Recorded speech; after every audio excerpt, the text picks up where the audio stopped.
Hi friends, എല്ലാവർക്കും അൻസീസ് വ്ലോഗിലേക്ക് സ്വാഗതം. ഇന്ന് ഞാൻ വന്നിരിക്കുന്നത് നോൺ സ്റ്റിക്ക് പാത്രങ്ങൾ കേടുകൂടാതെ അതിൻ്റെ ആ ഒരു കോട്ടിംഗ് ഒന്നും പോകാതെ തന്നെ നമുക്ക് പുതിയതുപോലെ എന്നും ഉപയോഗിക്കാൻ പറ്റിയ കുറച്ച് ടിപ്സ് ഉണ്ട്. അപ്പോൾ അത് പറയാനായിട്ടാണ്. അപ്പോൾ നമ്മൾ യൂസ് ചെയ്യുമ്പോൾ ചെറിയ ചെറിയ കാര്യങ്ങളൊന്ന് ശ്രദ്ധിച്ചാൽ മതി. ഒരുപാട് നാൾ വരെ നമുക്ക് ആ ഒരു കോട്ടിംഗ് ഒന്നും ഇളകി പോകാതെ പുതിയതുപോലെ തന്നെ യൂസ് ചെയ്യാൻ പറ്റും. അപ്പോൾ നമുക്ക് എന്തൊക്കെ ടിപ്സാണ് അതിന് വേണ്ടിയിട്ട് ചെയ്യേണ്ടതെന്ന് നോക്കാം. അപ്പോൾ വീഡിയോയിലേക്ക് പോകുന്നതിന് മുമ്പ് എൻ്റെ ചാനൽ ആദ്യമായിട്ട് കാണുന്നവരാണെങ്കിൽ ഒന്ന് സബ്സ്ക്രൈബ് ചെയ്ത് ബെല്ലൈക്കൺ എനേബിൾ ചെയ്യണേ. അതുപോലെ വീഡിയോ കണ്ടിട്ട് ഇഷ്ടമാവുകയാണെങ്കിൽ ലൈക്ക് ചെയ്യാനും മറക്കല്ലേ. അപ്പോൾ ആദ്യത്തെ ടിപ്പ് എന്താണെന്ന് നോക്കാം. അപ്പോൾ നമ്മൾ ഇതേപോലെയുള്ള നോൺ സ്റ്റിക്ക് പാത്രങ്ങളെല്ലാം ഷോപ്പിൽ നിന്ന് മേടിച്ച് കൊണ്ടുവരുമ്പോൾ തന്നെ നമ്മൾ ഇതൊന്ന് വാഷ് ചെയ്തിട്ട് നന്നായിട്ട് ആ വെള്ളമൊക്കെ ഒന്ന് തുടച്ച് കളയാം. അതിനുശേഷം കുറച്ച് കുക്കിംഗ് ഓയിൽ എന്താ നമ്മൾ യൂസ് ചെയ്യണമെന്ന് വെച്ചാൽ അത് ഒഴിക്കാം. ഞാനിപ്പോൾ വെളിച്ചെണ്ണയാണ് ഒഴിക്കുന്നത്. ഏത് ഓയിൽ ഒഴിച്ചാലും മതി. അപ്പോൾ ഒരല്പം ഓയിൽ ഒഴിച്ചിട്ട് ഇതൊന്ന് എല്ലായിടത്തേക്കുമായിട്ടൊന്ന് പുരട്ടി കൊടുക്കാം.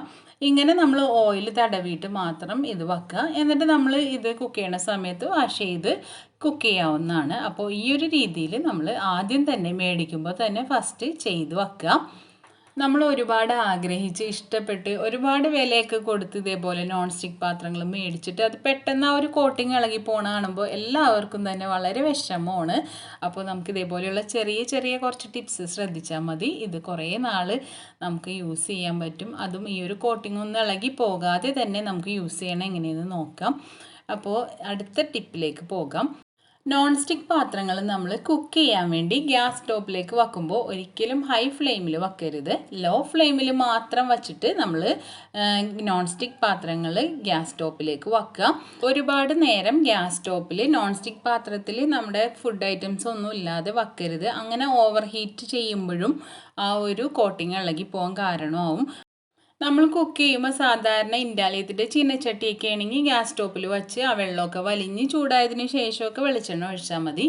പക്ഷേ ഇതുപോലുള്ള നോൺ സ്റ്റിക്ക് പാത്രത്തിൽ നമ്മൾ കുക്ക് ചെയ്യുമ്പോൾ ഒരിക്കലും നമ്മൾ അത് പാത്രം ആദ്യം വെച്ചിട്ട് ആ വെള്ളമൊക്കെ വലിഞ്ഞ് പുക വരാനൊന്നും ഒരിക്കലും വെയിറ്റ് ചെയ്യരുത്. നമ്മൾ വെള്ളം തുടച്ച് ഒരു ടവൽ വെച്ച് വെള്ളം തുടച്ചിട്ട് ഇതുപോലെ നോൺ സ്റ്റിക്ക് പാത്രങ്ങൾ വെക്കാം. വച്ചതിന് ശേഷം പെട്ടെന്ന് തന്നെ കുക്കിംഗ് ഓയിലോ അല്ലെങ്കിൽ എന്താണോ കുക്ക് ചെയ്യേണ്ടത് അതൊക്കെ പെട്ടെന്ന് തന്നെ കുക്ക് ചെയ്തെടുക്കാൻ ശ്രദ്ധിക്കാം. അടുത്ത ഒരു ടിപ്പ്, നമ്മൾ നോൺ സ്റ്റിക്ക് പാത്രങ്ങളിൽ കുക്ക് ചെയ്തതിന് ശേഷം നമ്മൾ പെട്ടെന്ന് പോയിട്ട് ആ ഫ്രൈ പാൻ്റെ ചൂടാറുന്നതിന് മുമ്പായിട്ട് വെള്ളം ഒഴിച്ചിടാറുണ്ട്. ദോശയൊക്കെ ചുട്ട് കഴിയുമ്പോൾ ഓടിപ്പോയി സിങ്കിലേക്ക് വെള്ളം ഒഴിച്ചിടാറുണ്ട്. ഒരിക്കലും നമ്മളിങ്ങനെ ചെയ്യരുത്. ഇങ്ങനെ ചെയ്യുമ്പോൾ ആ ഒരു ടെമ്പറേച്ചറിൽ വരുന്ന ആ ഒരു വ്യത്യാസം കൊണ്ട് കോട്ടിങ് ഇളകിപ്പോവും. ചൂടായിരിക്കുന്ന പാനിലേക്ക് വെള്ളം ഒഴിക്കുമ്പോൾ ആ ഒരു കോട്ടിങ് ഇളകിപ്പോവാൻ കാരണമാവും. ചൂടാറിയതിന് ശേഷം മാത്രമാണ് നോൺ സ്റ്റിക്ക് പാത്രങ്ങൾ നമ്മൾ വാഷ് ചെയ്തെടുക്കാൻ പാടുള്ളൂ. അപ്പോൾ ഗ്യാസ് സ്റ്റോപ്പിൽ തന്നെയും വെക്കരുത്. കുക്ക് ചെയ്തതിന് ശേഷം നമ്മൾ ഈ ഒരു പാത്രം സ്ലാബിലേക്ക് ഇറക്കി വെക്കാം. സ്ലാബിൽ വെച്ചിട്ട് നമുക്കിത് ചൂടാറിയതിന് ശേഷം നമുക്ക് കഴുകിയെടുക്കാവുന്നതാണ്. കഴുകുമ്പോൾ ശ്രദ്ധിക്കേണ്ട ഒരു കാര്യം കൂടിയുണ്ട്, അത് ഞാൻ പറയാം. അപ്പോൾ നമ്മൾ ഇതേപോലെ ഗ്യാസ് സ്റ്റോപ്പിൽ വെക്കുമ്പോൾ വീണ്ടും ഒരു ചെറിയ ചൂടുണ്ടാവും ഗ്യാസ് സ്റ്റോപ്പിൽ. അപ്പോൾ അതുകൊണ്ടാണ് നമ്മൾ സ്ലാബിൽ ഇറക്കി മാത്രം വെക്കുക. അതുപോലെ തന്നെ നമ്മൾ നോൺ സ്റ്റിക്ക് പാത്രങ്ങളിൽ കുക്ക് ചെയ്തതിന് ശേഷം നമ്മൾ ആ പാത്രത്തിൽ തന്നെ കറി ആയാലും നമ്മൾ ഫ്രൈ ആയാലും വെക്കാതിരിക്കുക. നമ്മൾ കുക്ക് ചെയ്തതിന് ശേഷം നമ്മൾ ആ ഒരു പാത്രത്തിൽ നിന്ന് മാറ്റണം. അപ്പോൾ അതുപോലെ തന്നെ നമ്മൾ ഫ്രൈ ചെയ്യുമ്പോൾ കട്ട്ലേറ്റോ അല്ലെങ്കിൽ ഫിഷൊക്കെ ഫ്രൈ ചെയ്തതിന് ശേഷം ആ ഓയിൽ, ബാക്കി വരുന്ന ഓയിൽ ആ ഒരു നോൺ സ്റ്റിക്ക് പാത്രത്തിൽ തന്നെ വെച്ചിട്ട് വീണ്ടും അത് ഫ്രൈ ചെയ്യാൻ ഉപയോഗിക്കാറുണ്ട്. അപ്പോൾ ഒരിക്കലും അത് ചെയ്യരുത്. അങ്ങനെ ചെയ്യുന്നത് നമ്മുടെ ആരോഗ്യത്തിനും ദോഷമാണ്. നോൺ സ്റ്റിക്ക് പാത്രത്തിൽ നമ്മൾ ആ ബാക്കിയുള്ള വെളിച്ചെണ്ണ ഒരിക്കലും വയ്ക്കരുത്. നമ്മൾ ആ വെളിച്ചെണ്ണ വേറൊരു പാത്രത്തിലേക്ക് മാറ്റി വെക്കാം. എന്നിട്ട് പിന്നീട് വേണമെങ്കിൽ ഉപയോഗിക്കാം. പക്ഷേ ആ പാത്രത്തിൽ തന്നെ വെച്ചിട്ട് വീണ്ടും ആ പാത്രം ചൂടാക്കി അങ്ങനെ ഉപയോഗിക്കരുത്. അത് കോട്ടിങ് ഇളകാനും കാരണം നമ്മുടെ ആരോഗ്യത്തിനും അത് ദോഷമാണ്. നോൺ സ്റ്റിക്ക് പാത്രത്തിൽ നമ്മൾ കറിയൊക്കെ കുക്ക് ചെയ്തതിന് ശേഷം കറി റെഡി ആയി കഴിയുമ്പോൾ ഏതെങ്കിലും ഒരു സെർവിങ് ഡിഷിലേക്ക് സെറാമിക്കിൻ്റെ ബൗളിലേക്ക് ഒഴിച്ചു വെക്കാം. അപ്പോൾ അങ്ങനെ ചെയ്തിട്ട് ഈ ഒരു പാത്രം ചൂടാറിയതിന് ശേഷം, നോൺ സ്റ്റിക്ക് പാത്രം ചൂടാറിയതിന് ശേഷം നമുക്ക് കഴുകിയെടുക്കാം. അടുത്ത ഒരു കാര്യം നമ്മൾ നോൺ സ്റ്റിക്ക് പാത്രങ്ങളൊക്കെ കഴുകുന്ന സമയത്ത് ചെറിയ ചൂടുവെള്ളത്തിൽ കഴുകാൻ ശ്രദ്ധിക്കുക.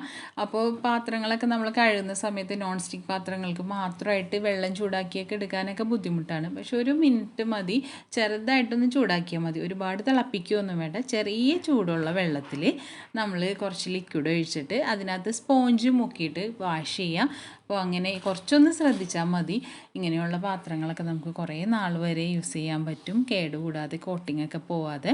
അപ്പോൾ സ്റ്റീലിൻ്റെ സ്ക്രബ്ബർ, അതുപോലെ തന്നെ ചകിരിയോ അല്ലെങ്കിൽ പ്ലാസ്റ്റിക്കിൻ്റെ സ്ക്രബ്ബറോ ഒന്നും യൂസ് ചെയ്യരുത്. ഈ സ്പോഞ്ചിൻ്റെ സ്ക്രബ്ബർ, ഈ ഒരു സ്പോഞ്ചിൻ്റെ ഭാഗം മാത്രം ഉപയോഗിച്ചിട്ട് കഴുകുക. ചെറിയ ചൂടുവെള്ളം, ഒട്ടും ഒരുപാട് ചൂടാവണ്ട, ചെറിയൊരു ചൂടുവെള്ളത്തിൽ ലിക്വിഡ് ഇട്ടിട്ട് വാഷ് ചെയ്തെടുക്കുക. അതിനുശേഷം നന്നായിട്ടൊരു ടവൽ വെച്ചിട്ട് നമ്മൾ ഇതൊന്ന് തുടച്ച് ക്ലീനാക്കി എടുക്കണം. ആ ഒരു വെള്ളമൊക്കെ നന്നായിട്ട് ഒന്ന് വലിഞ്ഞതിന് ശേഷം മാത്രം നമ്മളിത് ഷെൽഫിൽ വെക്കുക.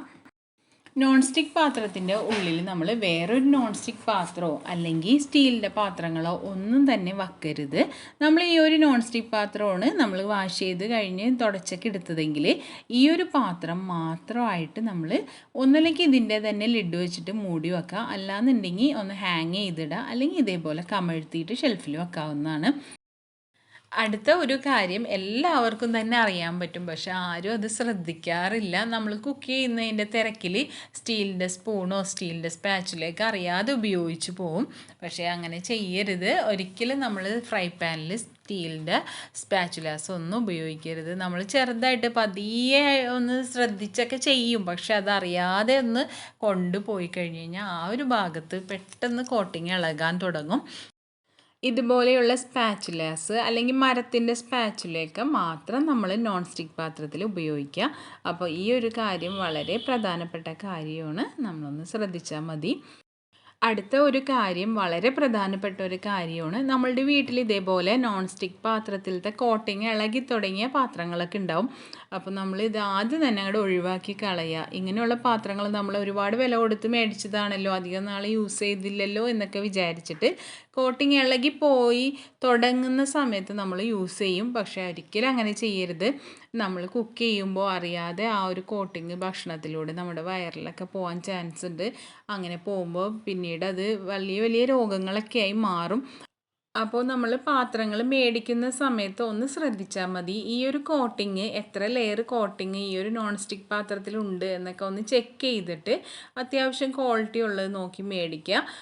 ഒരുപാട് ഓഫറിൽ കിടക്കുന്ന വില കുറഞ്ഞ നോൺ സ്റ്റിക്ക് പാത്രങ്ങൾ കുക്കിങ്ങിന് ഉപയോഗിക്കരുത്. ഇത്രയും കാര്യങ്ങളൊക്കെ ശ്രദ്ധിച്ചാൽ തന്നെ നോൺ സ്റ്റിക്ക് പാത്രങ്ങൾ നമുക്ക് കുറേ നാൾ കേടുകൂടാതെ കോട്ടിങ് ഇളകി പോകാതെ യൂസ് ചെയ്യാൻ പറ്റും.